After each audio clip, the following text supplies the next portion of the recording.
Something that you'll realize about me is that I am, in fact, very annoying. Today, I'm going to be focusing on a specific aspect of my, let's call it eagerness, which is my insufferable patriotism. If you know anything about me, I take immense pride in being Sri Lankan. And why wouldn't I? When we have some of the world's best food, some of the world's oldest cultures, and some of the world's best looking people, that's me by the way. When I say I truly do love Sri Lanka, I mean it. Because we have everything. We have savanna, hill country, beaches, lagoons. We have everything anyone could ever desire. But then we left. 2007, when I was barely a functioning human being, my family left the country that we called home. We left because there weren't as many economic opportunities. We left because it wasn't as safe. We left because we essentially had no choice. You see, Sri Lanka was in the middle of its civil war, one that lasted nearly 3 long, grueling decades, one that cost thousands of lives. Waking up every day in paradise was a death threat. I often wonder what exactly Sri Lanka could have done to have avoided its civil war. What exactly were the reasons behind it? And every time, millions of reasons pop up into my head. I could list them all to you right now.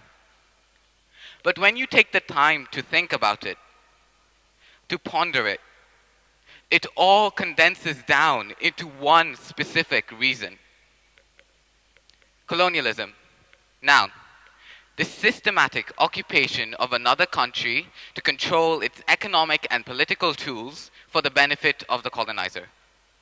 Okay, I know that was a bit wishy-washy, so it's like basically when someone goes to take a bite out of your sandwich, like the ones that were offered today, but then ends up eating the entire thing. But you didn't even allow them to have that first bite. Colonialism has left us countries in shatters. Out of the 27 countries classified as low income by the World Bank, all but one had been colonized in the last 200 years. Colonialism has left us in a state where we just cannot prosper, where we just cannot grow.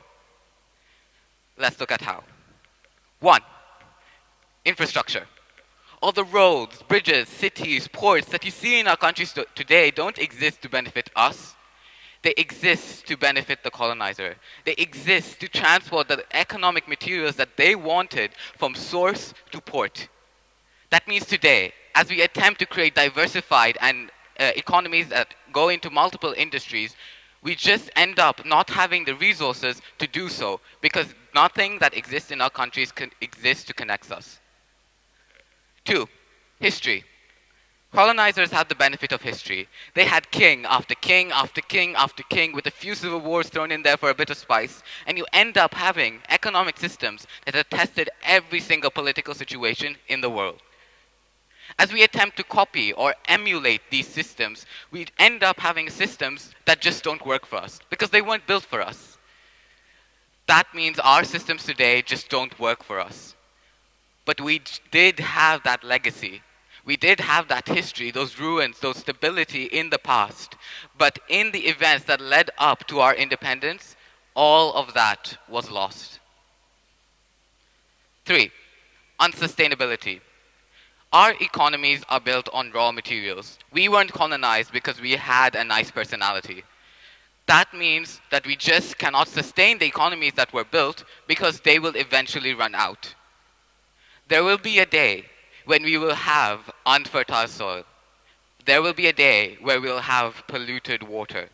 There will be a day where our ecosystems will be dead.